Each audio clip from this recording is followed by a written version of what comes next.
Good morning. It is the 6th of February, 2024. And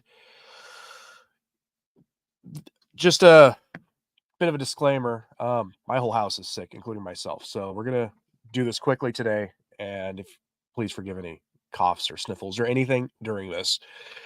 So the story of Marco Rupnik is another one of those stories that won't go away. And it really is sort of a litmus test on the leadership quality in the church. Part of being a decent leader is being able to make very basic, common sense moral decisions, even when they're unpopular. So there's a question now in the church. Should Marco Rupnik's artwork be hanging in high profile places or any property really in the church, but especially at the Fatima Shrine, at that Knights of Columbus headquarters, wherever that one is? It's in the United States somewhere, and they have his artwork all over the place there. Should his artwork be up at Lourdes? Should it be at Padre Pio's shrine? You get the idea. His artwork is everywhere. And we're also going to talk a bit today about the nature of his artwork because Hillary White at her Substack has a magnificent piece describing why the artwork is so unsettling to Catholics. And I'm not going to read the whole thing. I will invite you to read it at her Substack yourself, but we're going to go over like why the eyes of the artwork is so unsettling. So let's begin with the main event, which is from Catholic News Agency. Let's just make sure we are okay. Very good. Exclusive. Lourdes Bishop hopes to make decision on Rupnik mosaics by spring.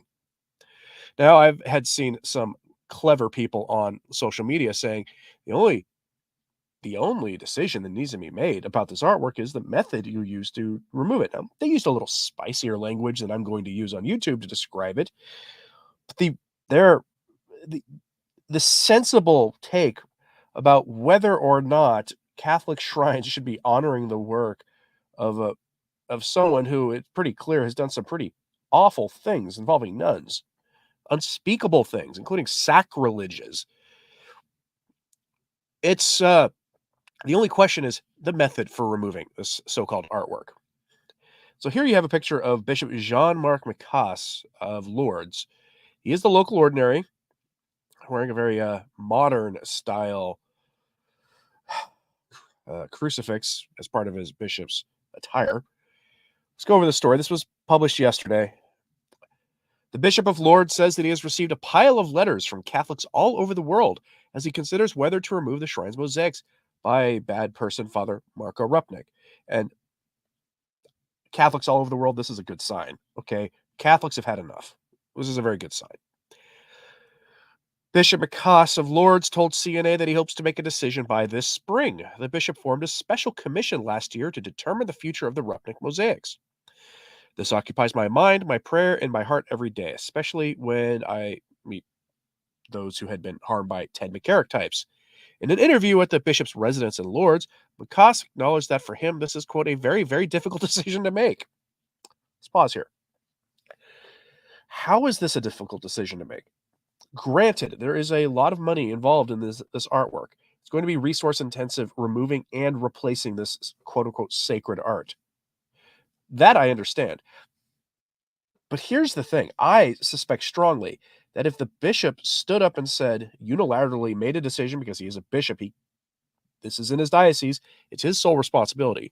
If he said, we're going to remove this, but we need financial help to do it, and did a fundraiser with transparency safeguards involved to help raise the resources necessary to not only remove the artwork, but to replace it with something more appropriate, I suspect the faithful would open up their wallets to help. Just call it a hunch.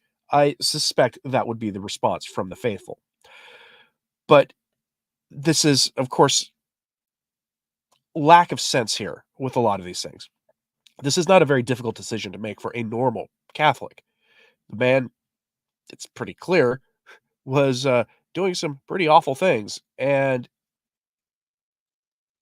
we should not be honoring such a figure with their quote unquote artwork in high profile parishes. And then he goes on to say, but he has to make the difficult decision. Well, I'm glad he acknowledges that.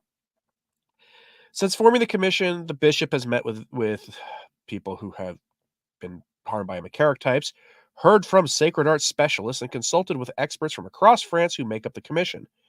And we've received letters, a pile of letters. People very angry because the mosaics are still there, and other people who were very angry at the idea that we could remove them. Oh boy, there's a lot of Catholics who like his artwork, apparently. The bishop shared how he was inspired to form the commission after a conversation he had with a woman from England who had served as a volunteer in Lourdes for many years, aiding the sick who had come to wash in the bath seeking healing. She told me, I met many, many women who come to Lourdes in order to ask for special healing after McCarrick and Rupnik kind of things have happened to them. And they come to the Immaculate Conception to be cured, to be healed, to find consolation. The woman went on to describe how the architecture of Lourdes Basilica of the Immaculate Conception, with its grand entrance of two large curving ramps on either side of Rosary Square, was meant to convey the arms of the Immaculate Conception embracing her children. And now for them, the arms are not the arms of the Immaculate Conception, they are the arms of Father Rupnik. Because that's what the artwork looks like. That's there.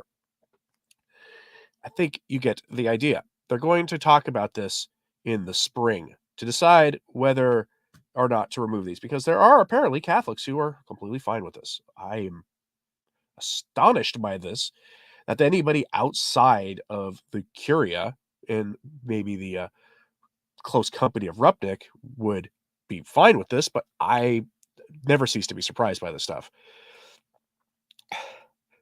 Richard says, when I think of Rupnik, I can't help but thinking birds of a feather flock together.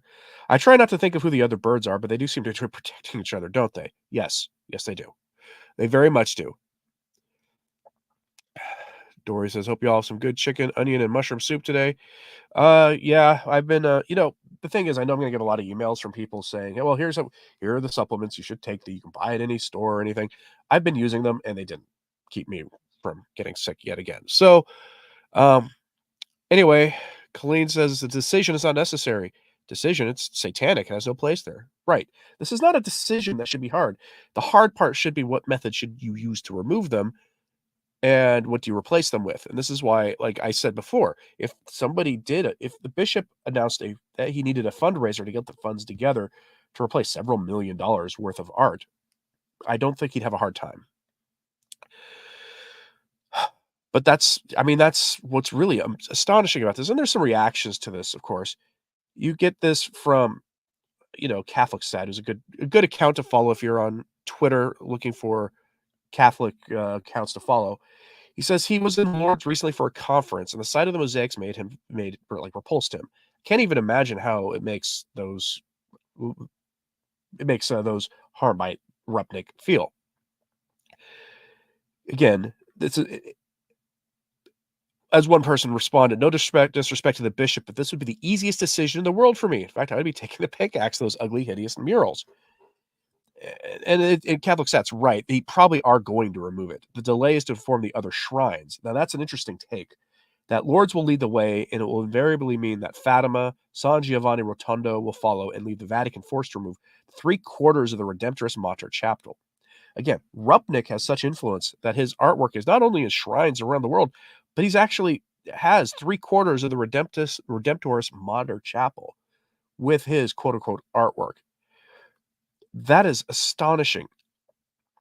And then there's other places. John Paul II's shrine, the Knights of Columbus headquarters chapel, and it's in a lot of Knights of Columbus literature, which is located in New Haven, Connecticut. So there you go. I'm really astonished that his artwork is that widespread in the church, but again, he has been a known quantity for 40 years almost in the church, with whispers about him going back to the late 80s, early 90s, which begs a lot of questions about what was church leadership doing in those days to not do something about him. Marian says, didn't Pope Francis have a meeting recently with Andres Serrano, the horde artist from the 90s? Yes, he did. And I covered that in my in a live stream that I did last week, that on a meeting they had with Serrano and with Martin Scorsese for a new film, which if you know about Martin Scorsese's work on the faith, you understand that that's not good news. So it's a hard decision for the squish op to whether or not remove the satanic art of a... Yeah, Joe. Yeah. Why this is hard is I don't understand.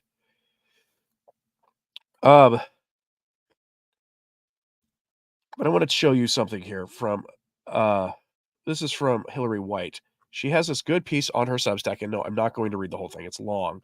And it goes into a lot of like technical details about sacred art. But that is some of Rupnik's art. And most people immediately notice the dark eyes and call them demonic. And so her piece is called The Eyes of Marco Rupnik, Black Soulless Holes. And she asks the basic question, why do they bother us so much? And there's a lot of reasons. And I'm going to suggest, again, that you read this whole thing. I'm not going to read the article for you in its entirety here. I'm just going to zoom in on one part here. It's the eyes are what always people get attention to, but she goes into a lot of detail talking about proportionality. We're getting into some like real technical art science here. But she goes into the proportionality of Byzantine artwork, Byzantine iconography. And one thing that defenders of his so-called art will tell you is that it's just a modern hip take on Byzantine art. As a general pro tip, any kind of modern take on timeless things is usually, at the very least, cringe-inducing, if not just outright diabolical. And she goes over the details about why Rupnik's art is wrong, including how his so-called art violates all norms of the Byzantine style that he claims to be inspired by. His work is better understood, according to Hillary White, as a parody of Byzantine art. And, she kind of dismisses the idea that it's demonic. And I want to defend the idea that it's demonic. We're not saying that when he's painting saints this way, that he's painting pictures of saints parading as, or pictures of demons parading as saints. It's demonic or diabolical in that it's meant to take something sacred and turn it over to use for evil. And that's what we're talking about here. And I think that'll make, by quoting her here on this concept of the eyes and why it's important, we'll get a better idea of this. So here's what she has to say about the issue of the black demonic looking eyes in his art. It's not really demonic in the sense that he's portraying Jesus and various saints as demons. It's that the eyes are flat and lifeless. So from Miss White's Substack, quote, whenever the subject of Marco Rupnik's work comes up on social media, people always talk about the black soulless eyes or the black voids for eyes that are the standout feature of his style. People feel this instinctively. We look at this kind of work, and even if we know nothing about Byzantine sacred art, we could feel there is something off about this depiction. It's wrong at a visceral level. Antonis, the iconographer in the video above, says that, quote, the eyes are, of course, the alpha and the omega of iconography. The one rule, get the eyes right, can be extended to all figure and portrait painting.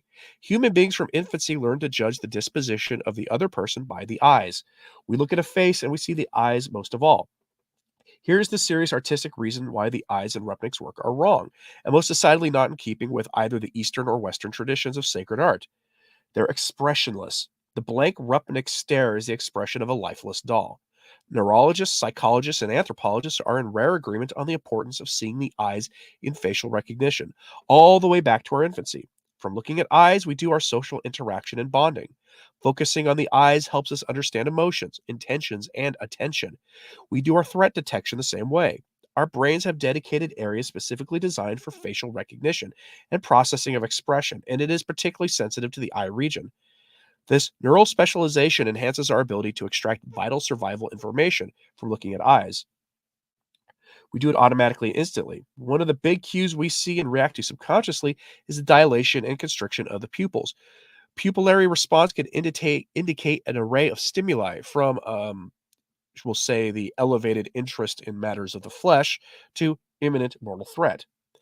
Pupils dilate in response to changes in light, but also stress and fear. It seems to be true that in the Renaissance period, it was a common cosmetic practice to put drops made from the belladonna, Atropa belladonna, plant in women's eyes to simulate interest in matters of the flesh. The same reason women use lipstick today. Belladonna contains atropine, which acts to block certain nerve impulses which dilate the pupils. Of course, belladonna means beautiful woman in Italian.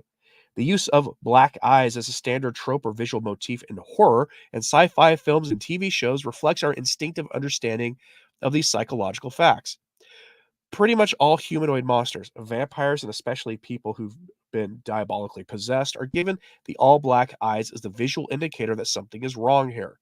This looks like a person, but it is fooling you and is really a monster in a human suit who is about to eat you. Just look at the black eyes. They're often changed abruptly from normal eyes to all black as a cliched but effective jump scare. This is because we have that infallible, instinctive understanding that a person coming at us with enormously dilated pupils is a potential threat. And this brings us back to Rupnik and his odd choice to depict every one of his iconographic faces with this kind of eye. Apart from the general look of faux primitivism and his use of deliberately chaotic and disconnected lines and angles, the black eyes are his standout feature. We obviously meant to notice and take home some message. What emotional state most commonly causes this in another person? Elevated levels of interest in matters of the flesh, or a fear response to a mortal threat or rage, or substances use that are used. Not what you might think a famous Christian artist would be going for. End quote. Especially in images of saints or of our blessed Lord or in heavenly things. Now, again, that quote is from a much larger, much more interesting article. I highly recommend you check it out. I'll have a link in today's show notes at returntotradition.org for your perusal. Once this live stream is done, it'll be up there within just a few minutes. Is anyone surprised, though, that his art is either meant to invoke a fear response or one that suggests that heightened states of being ready for or interested in engaging in activity suitable to the married state? Is anyone surprised by this? I don't think so. This is what we have come to expect from the modernists. And this is again why I have to ask the basic question. Why is this so hard of a decision for the Bishop of Lords to make, to remove that his evil artwork there? Now, it could be that some commentators are correct that they're simply going to be doing this, sort of coordinating essentially with other shrines and being the first to take the lead, so that gives permission for others to follow suit. That could be the case, and I really hope that's true. But I suspect strongly that it's literally just another kind of thing we've seen in the church too much in our time. This popularity fear, this fear of taking bold, decisive action when it is absolutely needed. Remember, one of the things that characterizes our time in the church is that the bishops and priests, all too many of them, are too concerned with what the public thinks, whether that's the secular public or the laity. And so remember, that bishop made note of the enormous amounts of letters he got, some demanding the art being removed and others being really upset that they would even consider removing that artwork. The right thing is being dictated by popular opinion. And it's interesting because I just finished recording this morning before going live Pope St. Pius X and the next excerpt from Pascendi Dominici Gregis. And in that next section, he talks about the democratization of the church, how dogma and doctrine are defined, according to the modernists, by this sort of impulse from the laity, this popular opinion. Odd timing, that. This is a perfect example of that. We've seen it all too much in the church lately. Amy says, no bold, decisive action is allowed. Apparently not, especially when you consider the fact that Rupnik he's clearly got friends in high places. Is this bishop, is he being given a sense of sort of question, and is he having a sense of pause about all of this because there may be consequences for him for removing things, and not just from the laity who cannot possibly believe that diabolical art would be taken out, but from Rupnik's friends in Rome. Roseanne says, they talk about beauty but create ugly. The new mass is no comparison to the Tridentine. I mean, yeah. I mean, this is the essence of modernism, is to call something that's ugly beautiful and then just keep telling us that until people believe it. Anne says, perhaps we could do animal studies with Rupnik images. How do prey animals react to those eyes? That would be interesting. I would want that kind of a study done by, animal experts and others who have an experience with that kind of thing. Darley says, even animals react to direct eye contact, frequently perceive. Yeah, they do. Most people know not to do that with, like, say, someone's dog, unless it's like your dog. Let's see. Apparently Anthony Abbott's there we go. His paintings fall into the uncanny valley category. Good morning, Anthony. Glad to see you. Immaculata says, no, uncanny valley refers to a human-like figure that is almost human, but just slightly off. Many refer to the children in the movie The Polar Express. Right, like early a lot of the early computer animated films from the late 90s into the mid 2000s, before Pixar and some other companies really got good at what they were doing, they all looked unsettling in a weird way, which is why so many of those films didn't have human characters very much at all, because their human characters were just unsettling to look at.